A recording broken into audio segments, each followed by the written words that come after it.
Mi hijo dijo que yo debería estar agradecida, porque todavía contestaba mis llamadas. De una forma fría, como si yo fuera un problema que manejar, no su madre que lo sacrificó todo por él. Podía escuchar la risa suave de mi nuera de fondo. Pero antes de continuar, verifica si ya te has suscrito al canal y escribe en los comentarios: ¿desde dónde estás viendo este video? Mamá, deberías agradecer que todavía contestamos tus llamadas, dijo Ricardo, mi hijo único, con ese tono condescendiente que había adoptado conmigo en los últimos años. Me quedé en silencio, agarrando el teléfono con fuerza, mientras escuchaba a Carla, mi nuera, riendo en voz baja de fondo. Una risa que me decía todo lo que necesitaba saber sobre lo que realmente pensaban de mí. ¿Agradecer?, repetí finalmente. ¿Por qué exactamente? Por todo lo que estamos haciendo por ti, respondió él impaciente. Gestionando tus cuentas, pagando tus gastos, organizando tu vida. No tendrías que preocuparte por nada si tan solo nos dejaras encargarnos de todo. Quise recordarle que durante 40 años fui contadora jefe de un gran hospital, que crié 2 hijos sola después de que mi esposo falleciera, que equilibré presupuestos familiares en tiempos de inflación galopante. Pero en lugar de eso, solo respiré hondo. No sabía que necesitaba demostrar gratitud porque ustedes hicieran algo que se ofrecieron a hacer. Mamá, interrumpió Carla, con su voz artificialmente dulce. Tú misma dijiste que te estabas confundiendo con tantos números. Solo estamos ayudando como pediste. Pero yo nunca había dicho eso. Nunca pedí esa ayuda. Comenzó sutilmente, unos meses después de mudarme más cerca de ellos tras mi jubilación. Primero fue la sugerencia de poner las cuentas en débito automático. Luego vino la idea de un poder notarial solo para emergencias. Después, papeles para firmar durante el almuerzo del domingo, siempre presentados con prisa, siempre cuando yo estaba distraída. Voy a colgar ahora, respondí, sorprendentemente tranquila. Hablaremos después. Al colgar el teléfono, la casa se sintió demasiado silenciosa. Preparé un té y me senté a la mesa de la cocina, donde tantas veces había ayudado a Ricardo con su tarea. Donde había planeado cumpleaños, calculado presupuestos, escrito tarjetas para mi difunto esposo Carlos. Lo que más me dolía no era su desconfianza sobre mi capacidad, sino la crueldad disfrazada de cuidado. Deberías estar agradecida, como si mi existencia fuera una carga que ellos generosamente soportaban. A la mañana siguiente, llamé al banco. Después de pasar por varias confirmaciones de seguridad, la empleada me informó que mi dirección de correspondencia había sido cambiada hacía 6 meses. Ahora, todos mis extractos eran enviados directamente a la dirección de Ricardo y Carla en Ciudad de México. ¿Y hay alguna transferencia automática configurada en mi cuenta?, pregunté, tratando de controlar el temblor en mi voz. Sí, señora. Hay una transferencia mensual a una cuenta conjunta a nombre de Ricardo y Carla Morales. Comenzó en febrero. La cantidad que ella mencionó era casi la mitad de mi jubilación. Dinero que yo no sabía que estaba siendo retirado, mes tras mes, silenciosamente. ¿Eso fue autorizado por mí?, pregunté, aún sabiendo la respuesta. Sí, señora. Fue aprobado digitalmente a través de su acceso en línea. Recordé entonces una tarde, 3 meses atrás, cuando Ricardo vino a ayudar con la computadora. Él se quedó detrás de mí, orientando dónde hacer clic, qué aprobar. Es solo para actualizar el sistema de seguridad, mamá. Confía en mí. Y yo confié. ¿Cómo no iba a confiar en mi propio hijo? Al colgar, me quedé mirando el jardín por la ventana de la cocina. Las hortensias que planté el año pasado estaban floreciendo, fuertes y vibrantes. Las había cultivado desde cero, cuidadosamente, pacientemente, como había criado a mi hijo, como había construido mi vida. En ese momento, algo cambió dentro de mí. No fue rabia, exactamente. Fue más como despertar de un largo sueño. Vi con claridad cristalina lo que estaba sucediendo. No era protección, era apropiación. No era cuidado, era control. y me di cuenta de que tenía una elección. Podría seguir siendo la madre dócil y agradecida que ellos querían que fuera, desapareciendo lentamente mientras ellos administraban mi vida hasta el final. O podría mostrarles exactamente quién era yo. La mujer que sobrevivió a la pérdida de su esposo a los 43 años, crió 2 hijos sola, trabajó en 2 empleos para pagar la universidad y se convirtió en la primera mujer en alcanzar el cargo de directora financiera en el Hospital de Monterrey. Al día siguiente, me puse mi mejor ropa, un conjunto azul marino que reservaba para ocasiones especiales. Me apliqué lápiz labial y tomé un taxi hasta el centro de la ciudad. Mi destino no era el banco local, donde Ricardo me había amablemente ayudado a configurar todo. Era el Banco Central en Guadalajara, donde había abierto mi primera cuenta 4 décadas atrás. Era hora de recuperar mi vida, un documento a la vez. El gerente del banco, el señor Pérez, era un hombre de unos 50 años, con ojos amables detrás de gafas de montura fina. Escuchó mi historia con atención, sin interrumpir, tomando notas ocasionales. Desafortunadamente, señora Elena, lo que usted está describiendo es mucho más común de lo que nos gustaría, dijo cuando terminé. Se llama abuso financiero a personas mayores, y hemos visto un aumento significativo en los últimos años. Abuso. La palabra me golpeó como una bofetada. Era fea, dura, definitiva. Pero era precisa. ¿Qué puedo hacer?, pregunté, manteniendo la voz firme. Podemos comenzar bloqueando las transferencias automáticas y revocando el acceso digital que su hijo tiene a su cuenta. Vamos a emitir nuevas tarjetas y contraseñas y cambiar la dirección de correspondencia de vuelta a la suya. Él dudó, ajustándose las gafas. Debo advertirle que su hijo probablemente será notificado de estos cambios por el sistema. Deje que sea notificado, respondí, sintiendo una determinación que no experimentaba hacía años. No tengo nada que esconder. Mientras el señor Pérez trabajaba en la computadora, implementando los cambios que yo había solicitado, me quedé pensando en cómo había llegado a este punto. Cómo mi hijo, ese pequeño niño que yo había acunado en mis brazos, se transformó en alguien capaz de tratarme así. Fue gradual, me di cuenta. Comenzó poco después de mudarme más cerca de ellos, 3 años atrás. Pequeños comentarios sobre cómo yo estaba confundida con fechas. Preocupaciones exageradas cuando olvidaba algo trivial. Pequeñas ofertas de ayuda que, mirando hacia atrás, eran los primeros pasos para asumir el control. «Listo, señora Elena. Todo hecho», dijo el señor Pérez, devolviéndome a la realidad. La contraseña de su nueva tarjeta llegará en una correspondencia separada. También bloqueamos cualquier intento de acceder a su cuenta sin su presencia física e identificación aquí en la sucursal. Él me entregó una tarjeta. Esta es la doctora Catalina Salas, abogada especializada en derechos de las personas mayores. Le sugiero encarecidamente que la consulte. Ella puede ayudar con otras medidas de protección que van más allá de lo que podemos hacer aquí en el banco. Agradecí y guardé la tarjeta en el bolso. De camino a casa, sentí una extraña mezcla de alivio y tristeza. Alivio por haber dado los primeros pasos para recuperar mi autonomía. Tristeza porque esos pasos eran necesarios. El teléfono ya estaba sonando cuando entré en casa. El nombre de Ricardo parpadeaba en la pantalla. Dejé que sonara. Sonó de nuevo 10 minutos después. Y otra vez. A la 6ª llamada, finalmente contesté. «Mamá, ¿qué diablos hiciste?». Su voz temblaba de rabia. «Acabo de recibir notificaciones del banco diciendo que mi acceso a tu cuenta fue revocado y las transferencias canceladas». «Sí», respondí tranquilamente. «Hice algunos cambios hoy». «¿Cambios? No puedes simplemente hacer eso. Teníamos un acuerdo». «¿Qué acuerdo, Ricardo? ¿Ese en el que transferías mi dinero a tu cuenta sin decírmelo?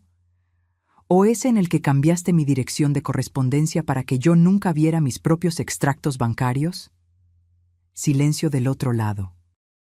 Entonces, su voz cambió, adoptando ese tono conciliador que yo estaba empezando a odiar. «Mamá, Estás confundida. Hablamos de esto, ¿recuerdas? Estuviste de acuerdo en que sería más simple si gestionáramos todo por ti. Nunca estuve de acuerdo con eso, respondí firmemente. Nunca estuve de acuerdo en que retiraras la mitad de mi jubilación todos los meses. Nunca estuve de acuerdo en que escondieras mis documentos bancarios de mí. Es por tu propio bien, estalló él finalmente. ¿Crees que puedes encargarte de todo sola a tu edad? Ni siquiera te diste cuenta de lo que estábamos haciendo durante 6 meses. Su honestidad brutal fue casi refrescante. Finalmente, la verdadera cara detrás de la máscara de preocupación. No me di cuenta porque confié en ti, respondí. Ese fue mi error. No voy a repetirlo. ¿Qué significa eso?, preguntó él, la voz repentinamente cautelosa. Significa que estoy retomando el control de mis finanzas. Y si descubro más cosas que hiciste sin mi conocimiento o consentimiento, tomaré las medidas necesarias. ¿Medidas? ¿Me estás amenazando, mamá? Te estoy informando de mi decisión, Ricardo, como adulta a adulto. Él se rió, un sonido frío e incrédulo. Claro, vamos a ver cuánto dura esto antes de que estés suplicando nuestra ayuda de nuevo. Después de colgar, mis manos temblaban tanto que apenas pude preparar un té. No por miedo, sino por una furia contenida que no sentía hacía décadas. La última vez había sido cuando el director de la escuela de Ricardo sugirió que, como madre soltera, tal vez yo no tenía la estructura para criar a un niño adecuadamente. En esa ocasión, yo había defendido mi derecho a ser madre. Ahora estaba defendiendo mi derecho a ser persona. Al día siguiente, llamé a la doctora Catalina Salas y agendé una consulta. Mientras esperaba la fecha, comencé a investigar sistemáticamente qué más habían hecho Ricardo y Carla sin mi conocimiento.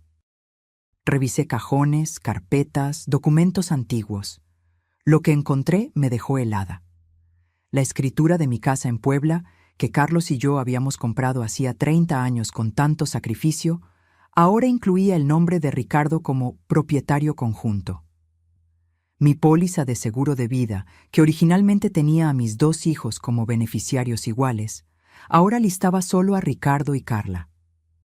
Incluso mi plan funerario había sido alterado, de un funeral tradicional como yo quería a una cremación rápida y barata. Era como si no solo me estuvieran robando en vida, sino también borrando mis deseos para después de la muerte. Mientras organizaba esos documentos en una carpeta, el teléfono sonó. Era mi hija Luisa, que vivía en otro estado. «Mamá, ¿qué está pasando? Ricardo acaba de llamarme diciendo que estás actuando de forma extraña, haciendo acusaciones». Respiré hondo. Era hora de traer más luz a esta situación. «Luisa, tu hermano ha estado transfiriendo mi dinero a su cuenta sin mi conocimiento. Alteró documentos de mi casa y seguros sin consultarme. Cuando descubrí y lo confronté, dijo que yo debería estar agradecida porque todavía contestaba mis llamadas». Silencio del otro lado de la línea. Entonces su voz vino baja y preocupada. «Dios mío, mamá, ¿estás segura?» «Absoluta. Tengo extractos bancarios, registros de transferencia, todo documentado». «Él dijo que estás confundida, que estás imaginando cosas». Claro que dijo eso, pensé. Así es como empieza. Poner en duda la cordura de la persona. Hacer que todos cuestionen su percepción de la realidad. «Luisa, trabajé con números toda mi vida. Puedo ser mayor, pero sé reconocer cuando alguien está desviando mi dinero». La oí respirar hondo. «Voy a tomar un vuelo mañana a Tijuana. Necesito ver esto con mis propios ojos». Cuando colgué, sentí el primer atisbo de esperanza en días. Independientemente de lo que sucediera a continuación, ya no estaría enfrentándolo sola. La oficina de la doctora Catalina Salas era exactamente como ella, elegante, directa y sin frivolidades innecesarias. Sentada detrás de un escritorio de madera oscura, escuchó atentamente mientras yo explicaba mi situación, con Luisa a mi lado para apoyo moral. Mi hija había llegado la noche anterior y después de examinar los documentos que yo había reunido, estaba horrorizada. Lo que Ricardo hizo, dijo la doctora Salas cuando terminé, constituye abuso financiero a personas mayores. Es tanto un crimen como un delito civil. La buena noticia es que usted actuó rápidamente y tenemos pruebas sustanciales. ¿Cuáles son nuestras opciones?, preguntó Luisa, sosteniendo mi mano. Podemos seguir por varias frentes. Primero, necesitamos revocar oficialmente cualquier poder notarial que Ricardo pueda tener. Segundo, contestar legalmente los cambios en la escritura de la casa y en las pólizas de seguro, que fueron hechos sin consentimiento informado. Tercero, podemos presentar una demanda civil para recuperar los fondos desviados. La abogada hizo una pausa, mirándome directamente. También existe la opción de presentar una denuncia penal. Lo que su hijo hizo es fraude. La palabra flotó en el aire, pesada e irrefutable. Fraude, crimen, mi propio hijo. Quiero recuperar lo que es mío, dije finalmente, pero no sé si quiero ver a mi hijo en la cárcel. La doctora Salas asintió comprensivamente.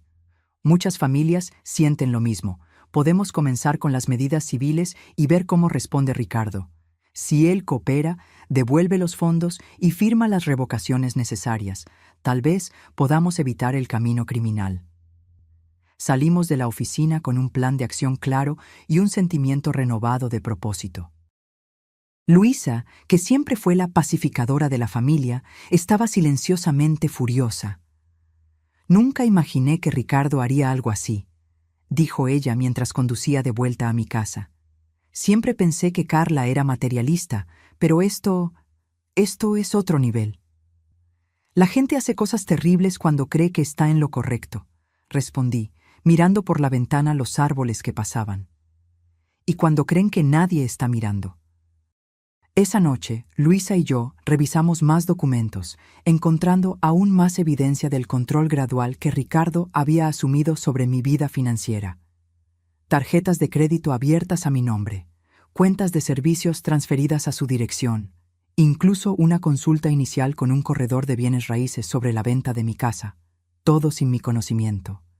Era como si no solo me estuvieran robando en vida, sino también borrando mis deseos para después de la muerte. Mientras organizaba esos documentos en una carpeta, el teléfono sonó. Era mi hija Luisa, que vivía en otro estado. «Mamá, ¿qué está pasando? Ricardo acaba de llamarme diciendo que estás actuando de forma extraña, haciendo acusaciones». Respiré hondo. Era hora de traer más luz a esta situación. «Luisa, tu hermano ha estado transfiriendo mi dinero a su cuenta sin mi conocimiento. Alteró documentos de mi casa y seguros sin consultarme. Cuando descubrí y lo confronté, dijo que yo debería estar agradecida porque todavía contestaba mis llamadas». Silencio del otro lado de la línea. Entonces su voz vino baja y preocupada. «Dios mío, mamá, ¿estás segura?» «Absoluta. Tengo extractos bancarios, registros de transferencia, todo documentado». «Él dijo que estás confundida, que estás imaginando cosas». «Claro que dijo eso», pensé. Así es como empieza. Poner en duda la cordura de la persona. Hacer que todos cuestionen su percepción de la realidad. «Luisa, trabajé con números toda mi vida. Puedo ser mayor, pero sé reconocer cuando alguien está desviando mi dinero». La oí respirar hondo. «Voy a tomar un vuelo mañana. Necesito ver esto con mis propios ojos».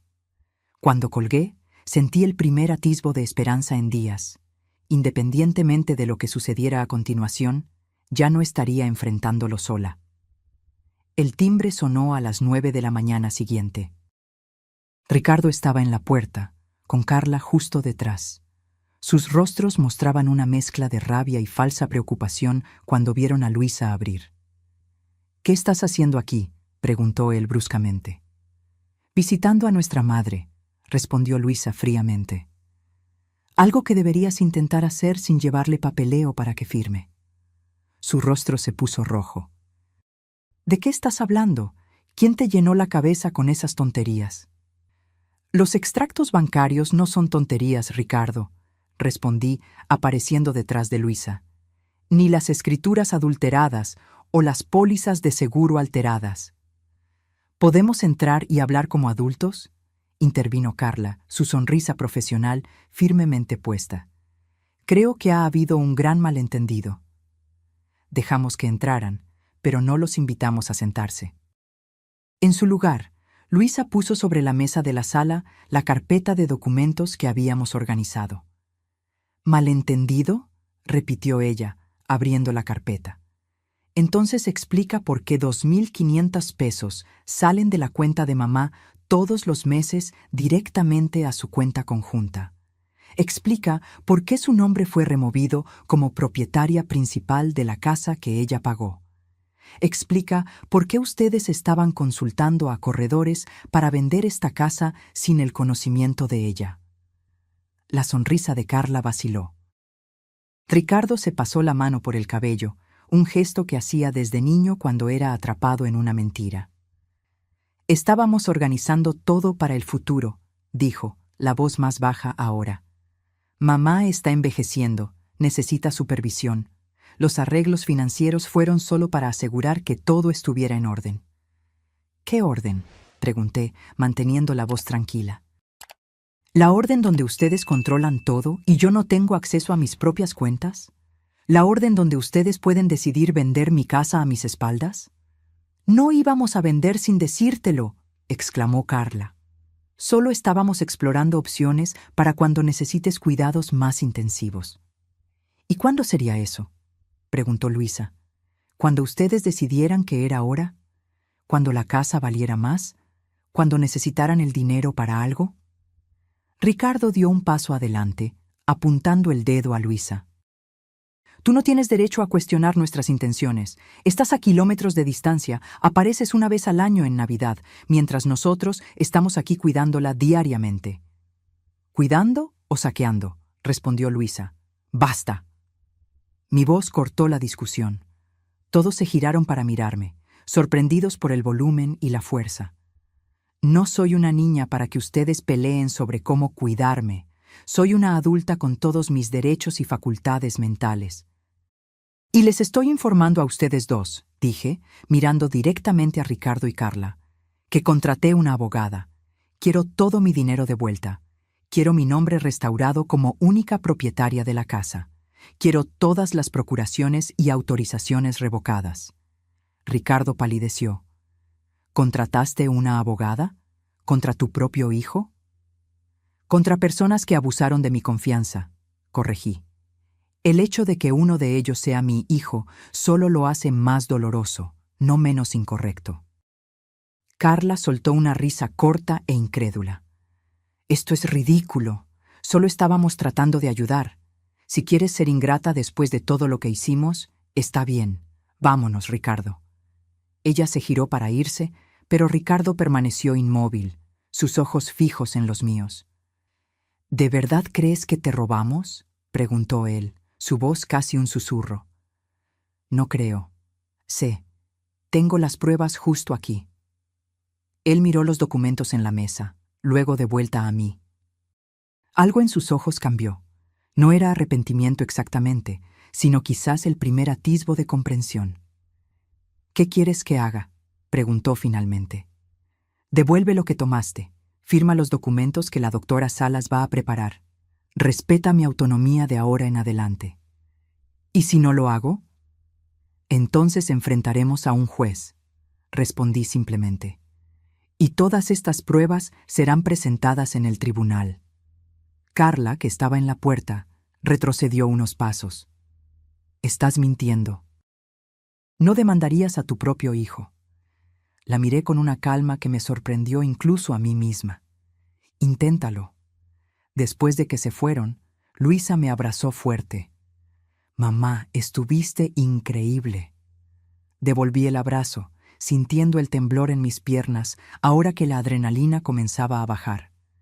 Estoy cansada de ser vista como débil solo porque soy vieja. Cansada de fingir que no veo lo que está pasando por miedo a crear problemas. Nunca fuiste débil, dijo Luisa. Solo fuiste demasiado amable. Hay una diferencia. Esa noche, mientras Luisa dormía en su antigua habitación, me quedé en el balcón mirando las estrellas. Pensé en Carlos y en lo que él diría sobre todo esto. Él siempre tuvo una relación complicada con Ricardo. Lo amaba profundamente, pero frecuentemente se frustraba con su egoísmo. Tienes que ser más dura con él, solía decir Carlos. O un día va a creer que el mundo le debe todo. Parece que ese día había llegado. Y Ricardo había decidido que yo era la primera acreedora a ser cobrada. Las semanas siguientes fueron un torbellino de reuniones con abogados, declaraciones juradas y revisión de documentos. La doctora Salas trabajaba con eficiencia impresionante, enviando cartas formales de notificación a Ricardo y Carla, al banco, a las compañías de seguro y al registro de la propiedad. Lo importante ahora es establecer un registro claro de sus objeciones a todo lo que se hizo sin su consentimiento informado, explicó ella. Esto fortalece nuestro caso independientemente de si vamos a un acuerdo o al tribunal. Luisa extendió su estadía por una semana más, ayudando a organizar papeles y sirviendo como testigo para nuevos documentos. Antes de partir, me presentó a una amiga que trabajaba como asistente social especializada en personas mayores. Marta puede ayudarte a conectarte con grupos de apoyo, explicó Luisa. Personas que pasaron por situaciones similares. Inicialmente me resistía a la idea. No me consideraba una persona mayor vulnerable, necesitando grupo de apoyo. Pero después de la gentil insistencia de Luisa, accedí a al menos conocer a Marta. Fue una de las mejores decisiones que tomé. Marta era una mujer enérgica de unos 50 años, con una risa contagiosa y cero paciencia para el sentimentalismo. Lo que su hijo hizo es criminal, dijo directamente en nuestro primer encuentro. Pero desafortunadamente, es también increíblemente común. Usted no está sola en esta batalla. Ella me invitó a una reunión de lo que llamaba informalmente el Club de la Resistencia. Un grupo de personas mayores que habían enfrentado o estaban enfrentando abusos financieros por parte de familiares. Al principio, me senté en silencio en el círculo, escuchando historias que resonaban dolorosamente con la mía. Una mujer de 75 años cuyo sobrino había hipotecado su casa sin su conocimiento. Un hombre de 83 años cuyo hijo había vaciado sus ahorros de jubilación. Una viuda de 70 años cuya hija había vendido sus joyas de familia mientras ella estaba en el hospital. Lo peor no es el dinero, dijo Vera, una elegante señora de 81 años que se convertiría en una de mis amigas más cercanas. Es la traición. Es escuchar, deberías estar agradecida cuando cuestionamos. Es ser tratadas como niñas incompetentes por personas que nosotras criamos. Asentí, sintiendo lágrimas en los ojos por primera vez desde que todo comenzó. Hasta ese momento había estado tan enfocada en la acción, en respuestas prácticas, que no había realmente procesado el dolor emocional de la situación. Mi hijo dijo que yo debería agradecer que él todavía contesta mis llamadas. Compartí, la voz temblorosa. Como si fuera un favor extraordinario, no una decencia humana básica. Vera puso su mano sobre la mía. ¿Y qué respondiste? En el momento, nada. Me quedé en shock, pero ahora estoy respondiendo con acciones. Una pequeña sonrisa apareció en su rostro. Bien, la mejor respuesta para deberías estar agradecida es mostrar exactamente de lo que eres capaz. El grupo se convirtió en mi refugio en los meses que siguieron. Allí, no había necesidad de explicar o justificar mi dolor. Todos entendían. Todos habían experimentado esa mezcla tóxica de infantilización y explotación que parecía reservada especialmente para las personas mayores. Más importante, el grupo me ayudó a ver que lo que estaba sucediendo no era mi culpa. No era resultado de algún fallo mío como madre. Era parte de un patrón más amplio. Una dinámica social que permitía y a veces hasta alentaba el abuso de personas mayores. Una tarde, mientras salía de una reunión del grupo, encontré a Ricardo esperando en el estacionamiento, recostado en su carro. Mi corazón se aceleró, pero mantuve la postura erguida y seguí caminando. «Mamá», me llamó. «¿Podemos hablar?» Me detuve a unos metros de él. «¿Sobre qué?» «Sobre todo esto». Él gesticuló vagamente. Este proceso, estas acusaciones... No son acusaciones, Ricardo, son hechos documentados. Él suspiró profundamente. Mira, tal vez yo haya exagerado en el intento de ayudar, pero no era mi intención lastimarte. La intención no cambia el resultado, respondí, y el resultado fue que abusaste de mi confianza e intentaste tomar control de mi vida sin mi consentimiento. ¿Así es como lo ves? Su voz subió un poco. Después de todo lo que hice por ti en los últimos años, las visitas, las compras, arreglar cosas en la casa, cosas que hiciste voluntariamente, como hijo, no como un pago que te diera el derecho de controlar mi vida. Él se pasó la mano por el cabello, frustrado. Carla y yo nos separamos. La revelación me tomó por sorpresa. Lamento escuchar eso. Es tu culpa, ¿sabías? Continuó él, la amargura evidente en su voz. Este proceso, esta abogada de las personas mayores, Carla dijo que no se va a quedar para ver su carrera ser destruida por acusaciones de fraude. Respiré hondo, resistiendo el impulso de aceptar la culpa que él intentaba poner sobre mis hombros. Tus acciones tienen consecuencias, Ricardo. Si tu matrimonio era tan frágil que no soportó que fueras responsabilizado por esas acciones, el problema no es el proceso. Sus ojos se abrieron, no acostumbrados a este tipo de resistencia de mi parte. Siempre fui la madre conciliadora, la que cedía para mantener la paz. ¿Qué te pasó?, preguntó él finalmente, casi susurrando. Desperté, respondí simplemente. Me di cuenta de que merezco más que gratitud forzada por migajas de consideración. Nos quedamos en silencio por un momento, el peso de décadas de dinámica familiar flotando entre nosotros. La doctora Salas envió los documentos a tu abogado, dije finalmente. Revocación del poder notarial, restauración del título de la casa, plan de restitución de los fondos. Él asintió rígidamente. Lo vi. ¿Vas a firmar? Ricardo miró el suelo, luego de vuelta a mí. ¿Tengo elección? Siempre tenemos elecciones, hijo. Yo elijo no ser más tratada como incompetente. Tú puedes elegir hacer lo que es correcto o enfrentar a un juez. Cuando él no respondió, me giré para irme. «Mamá», llamó él, la voz repentinamente menos confiada. «Después de que firme, después de que todo esté resuelto, ¿seguiremos siendo familia?» La pregunta me tomó desprevenida. Me detuve, pero no me giré. «Eso depende más de ti que de mí», respondí finalmente. Familia es más que sangre, Ricardo. Es respeto, confianza, honor. Tú rompiste todo eso. ¿Y no se puede arreglar? La vulnerabilidad en su voz casi me hizo girar. Tal vez, con tiempo, con acciones genuinas, no con palabras vacías o falsas disculpas. Seguí caminando hasta mi carro, sintiendo sus ojos en mi espalda. No miré hacia atrás. En las semanas siguientes, el proceso legal avanzó con sorprendente rapidez. Tal vez porque las evidencias eran tan claras, o tal vez porque Ricardo finalmente se dio cuenta de la gravedad de lo que había hecho. Él firmó todos los documentos sin más resistencia.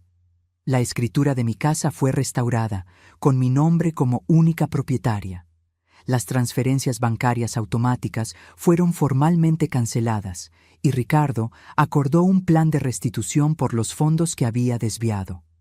Las pólizas de seguro fueron corregidas y los poderes notariales revocados.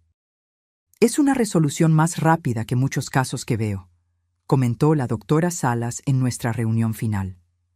«Generalmente hay mucha más resistencia, especialmente de hijos que creen genuinamente que están actuando en el mejor interés de los padres».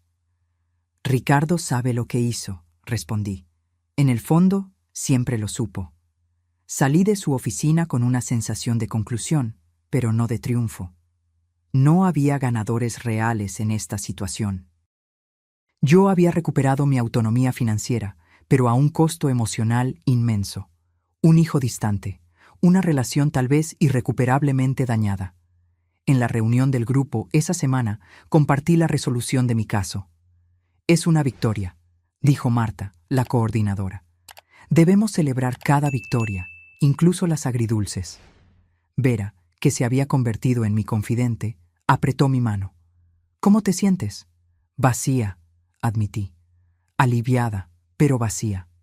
Es normal, respondió ella. Estás de luto. No por la pérdida de dinero o bienes, sino por la pérdida de la ilusión de que tu hijo nunca te lastimaría de esa forma. Sus palabras resonaron profundamente. Era exactamente eso. Luto.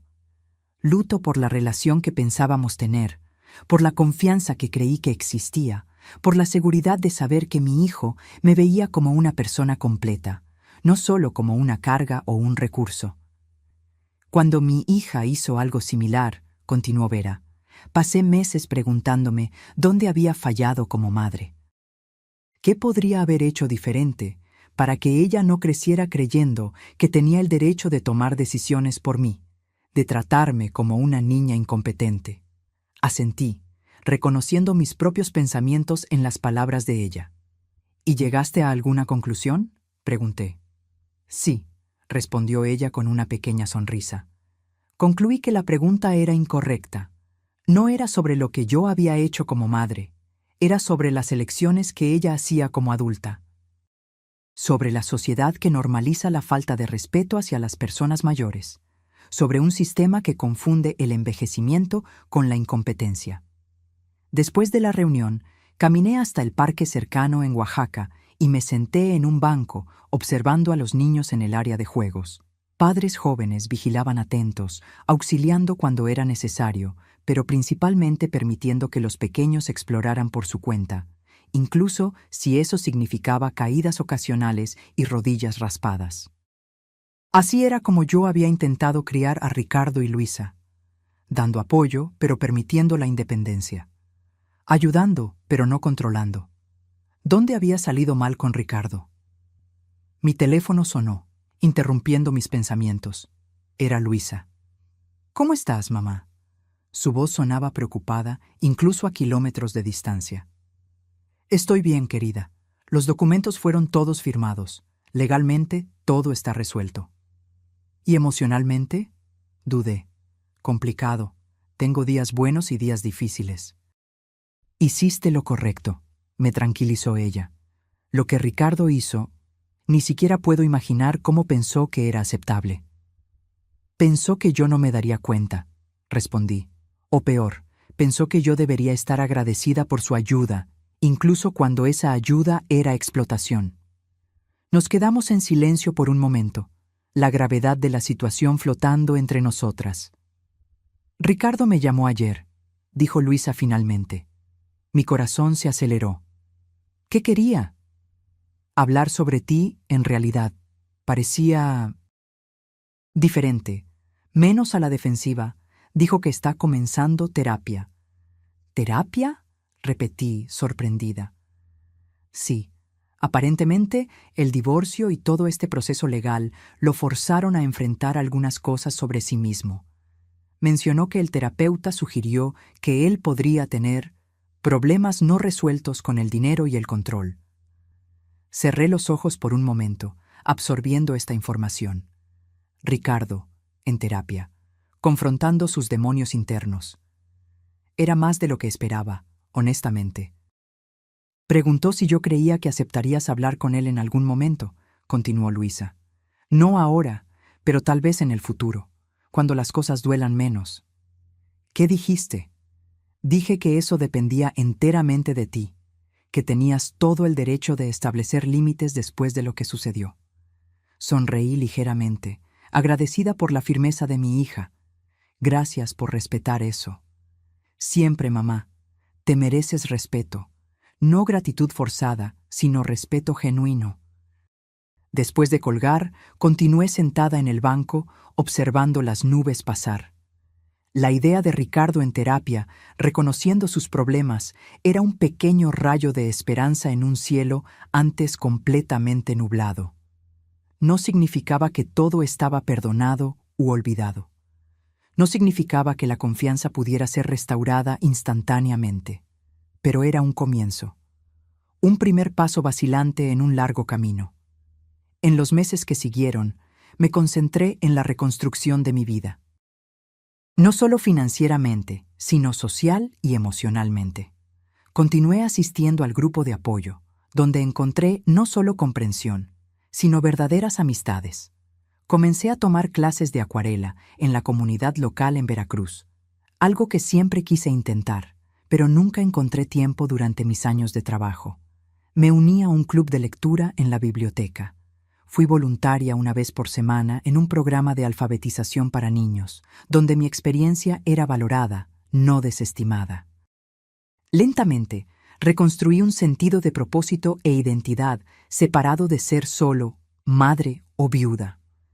Me convertí de nuevo en Elena, completa, capaz, viva. Una tarde, 3 meses después de la resolución legal, el timbre sonó. Abrí la puerta y encontré a Ricardo parado allí, sosteniendo un pequeño jarrón de violetas, mis flores favoritas.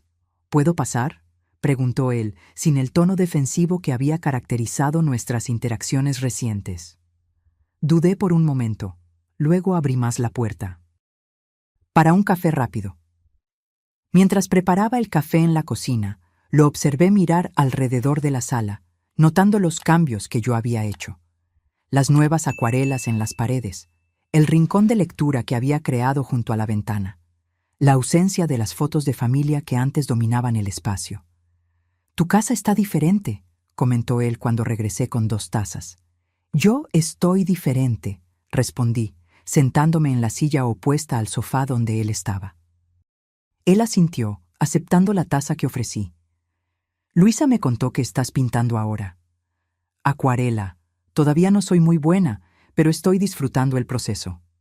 Nos quedamos en un silencio incómodo por unos momentos, ambos conscientes del abismo entre nosotros. «Estoy en terapia», dijo él finalmente.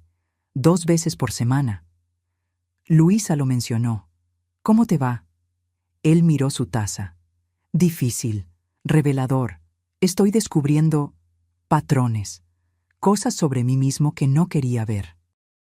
Esperé, dándole espacio para continuar. «El terapeuta cree que tengo problemas con el dinero y el control, que los uso como sustitutos de una conexión emocional genuina». Él hizo una pausa, tragando con dificultad. «Aparentemente, es común en personas que crecieron con inseguridad financiera». Pensé en los años difíciles después de la muerte de Carlos, en las cuentas que se acumulaban, en las horas extras que trabajé, en la forma en que siempre me aseguraba de que Ricardo y Luisa nunca supieran cuán precaria era a veces nuestra situación. «Nunca quise que ustedes se preocuparan por el dinero cuando eran niños», dije en voz baja. «Lo sé, siempre nos protegiste, siempre pusiste nuestras necesidades primero». Él me miró directamente. «Pero tal vez absorbí más de lo que pensabas, la ansiedad, el miedo. Y en lugar de enfrentarlos de forma saludable, los transformé en una necesidad de controlar todo a mi alrededor. Incluyendo a tu madre mayor», añadí, sin acusación en la voz, solo constatación. Él asintió, la vergüenza evidente en su rostro. «Incluyéndote a ti. La ironía es que siempre me dije que te estaba protegiendo, cuidando de ti. Pero en realidad estaba intentando controlar algo que me hacía sentir ansioso. La idea de que tú envejecieras, de que tal vez un día necesitaras cuidados reales. Y en lugar de conversar conmigo sobre esas preocupaciones, decidiste simplemente asumir el control». «Sí», admitió él, la voz casi un susurro. «Y cuando te resististe, cuando cuestionaste, me puse furioso, como si estuvieras siendo ingrata por no apreciar mi sacrificio. Deberías estar agradecida que todavía contestamos tus llamadas». Cité las palabras aún dolorosas. Él cerró los ojos brevemente, la culpa claramente visible. «No hay excusa para eso. Fue cruel y manipulador, y estoy profundamente arrepentido». Era la primera vez que él realmente se disculpaba, sin justificaciones o explicaciones atenuantes. Solo un reconocimiento claro del error y del daño causado. «Gracias por decir eso», respondí. Significa mucho escucharlo. No estoy pidiendo tu perdón, continuó él. Sé que eso tomará tiempo, si es que alguna vez llega. Solo quería que supieras que estoy trabajando en mí mismo, intentando entender por qué hice lo que hice y cómo puedo convertirme en una mejor persona. Asentí, sintiendo una mezcla compleja de emociones: cautela, esperanza, una punzada de tristeza por lo que habíamos perdido. Estoy orgullosa de ti por buscar ayuda, dije finalmente. Eso requiere valor. Una pequeña sonrisa apareció en su rostro. Aprendí de ti. Siempre fuiste la persona más valiente que conozco. Cuando él se levantó para irse, unos minutos después, nos quedamos torpemente en la puerta, ninguno de nosotros seguro de cómo despedirse. Un apretón de manos parecía demasiado formal, un abrazo demasiado íntimo para donde estábamos. ¿Puedo llamar de vez en cuando?, preguntó él. Solo para conversar, sin agenda, sin intentos de ayudar. Consideré por un momento. Puedes. No prometo siempre contestar, pero puedes llamar. Él asintió, aceptando los límites. Es más de lo que merezco. Después de que él partió, me senté de nuevo, mirando las violetas que había dejado.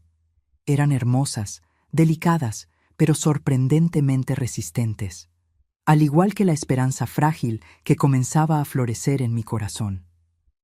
6 meses pasaron desde que Ricardo apareció en mi puerta con violetas y palabras de arrepentimiento. Meses de reconstrucción lenta, no solo de la relación con mi hijo, sino de mí misma. La jornada no fue lineal. Hubo días en que la rabia volvía, fresca y cortante, cuando recordaba sus palabras crueles o la traición de la confianza. Días en que rechazaba sus llamadas, necesitando espacio para procesar mis propios sentimientos. Pero hubo también días de progreso, conversaciones cautelosamente honestas, pequeños momentos de reconexión, una comida compartida en un restaurante neutral en Cancún. Una visita al cementerio en el aniversario de la muerte de Carlos, donde permanecimos lado a lado en silencio respetuoso. En una de esas tardes, mientras caminábamos por el parque después de un almuerzo tenso pero civilizado, Ricardo preguntó algo que me tomó desprevenida. ¿Crees que algún día volverás a confiar en mí, mamá? Dejé de caminar, considerando la pregunta con la seriedad que merecía. Honestamente, no lo sé. La confianza, una vez rota de esa forma, es muy difícil de reconstruir completamente. Él asintió, aceptando mi respuesta sin argumentar. Pero, continué, estoy abierta a la posibilidad, no de volver a lo que éramos antes, eso es imposible, sino tal vez de construir algo nuevo, algo basado en el respeto mutuo y límites claros. Es todo lo que puedo pedir, respondió él suavemente. En la terapia que yo misma había comenzado, una sugerencia del grupo de apoyo que inicialmente resistí, pero por la que ahora estaba profundamente agradecida, trabajaba para procesar no solo la traición reciente, sino patrones de toda una vida. Me doy cuenta ahora de cómo siempre puse las necesidades de los demás por delante de las mías, confesé a la doctora Lucía en una sesión. Primero mis padres, luego Carlos, luego los niños. Siempre me definí por cuánto podía dar, nunca por lo que yo misma necesitaba o deseaba. Y eso te llevó a aceptar menos de lo que merecías, observó ella. Exactamente. Hasta ese momento al teléfono, cuando Ricardo dijo que yo debería estar agradecida, fue como si un velo se hubiera rasgado. De repente, vi con claridad cómo había permitido que los demás definieran mi valor basándose en lo que yo podía hacer por ellos, no en lo que soy intrínsecamente. ¿Y quién eres intrínsecamente, Elena? La pregunta me hizo pausar. ¿Quién era yo, además de esposa, madre, profesional? Estoy descubriendo, respondí finalmente. Estoy descubriendo que me gusta pintar, aunque nunca sea buena en ello, que adoro la poesía contemporánea y detesto la ciencia ficción, que soy más fuerte, más resiliente y más capaz de lo que jamás me permitieron creer, o de lo que me permití a mí misma creer. Mi vida se expandió de maneras inesperadas. El grupo de apoyo llevó a amistades genuinas que florecieron fuera del contexto original. Vera y yo comenzamos a ir a conciertos juntas. Marta me invitó a unirme a un grupo de caminatas matutinas. Manuel, un viudo de 72 años del grupo, tímidamente me invitó a cenar. No una cita romántica, explicó apresuradamente, solo compañía. En casa hice pequeños cambios que simbolizaban mi nueva independencia. Pinté una pared de la sala de azul turquesa brillante, un color que Carlos siempre consideró demasiado llamativo. Reorganicé muebles para crear un espacio de pintura junto a la ventana con la mejor luz. Planté un jardín de hierbas en el balcón, algo práctico, pero también solo para mí. Fue en medio de esta transformación continua que recibí una llamada telefónica inesperada de Carla, mi exnuera, casi un año después de nuestra confrontación en mi sala de estar. «Elena», dijo ella, su voz tensa pero controlada, «espero no estar molestando». «No lo estás», respondí cautelosamente. «¿Qué puedo hacer por ti?» «Me gustaría conversar personalmente. Hay cosas que necesito decir». Dudé, incierta de sus intenciones.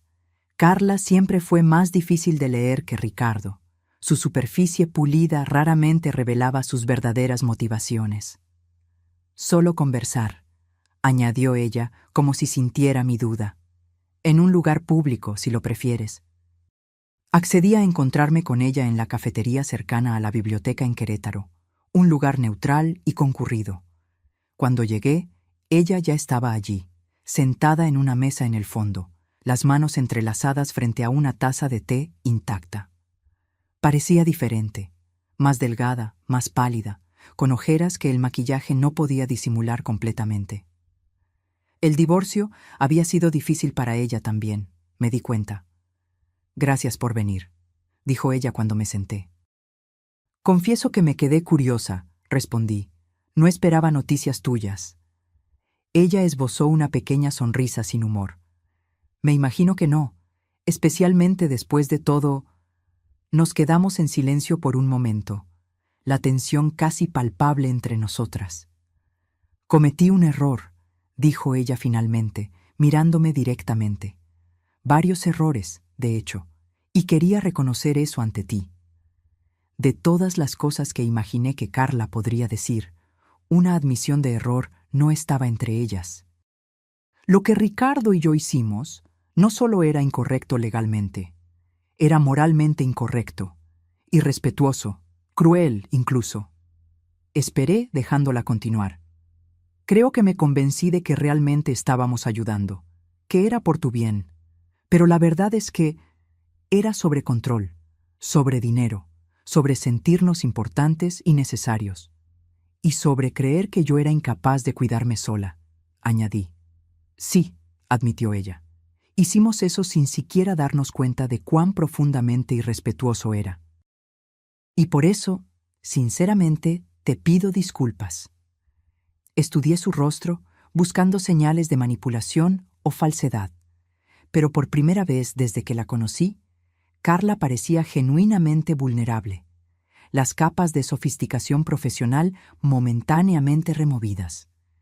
«¿Puedo preguntar qué trajo este cambio de perspectiva?», pregunté. Ella removió su taza, un gesto nervioso inusual para ella. «A mi madre le diagnosticaron Parkinson inicial. Estoy ayudando a navegar por el sistema de salud, por las cuestiones financieras». Y de repente me vi del otro lado de la ecuación. Sus ojos se encontraron con los míos de nuevo. Me di cuenta de cuán devastador sería si alguien, incluso alguien que te ama, comenzara a tomar decisiones sin tu permiso, a hablar por ti como si no estuvieras en la sala, a tratar tu autonomía como un obstáculo a ser sorteado, no un derecho a ser respetado. Asentí, comprendiendo.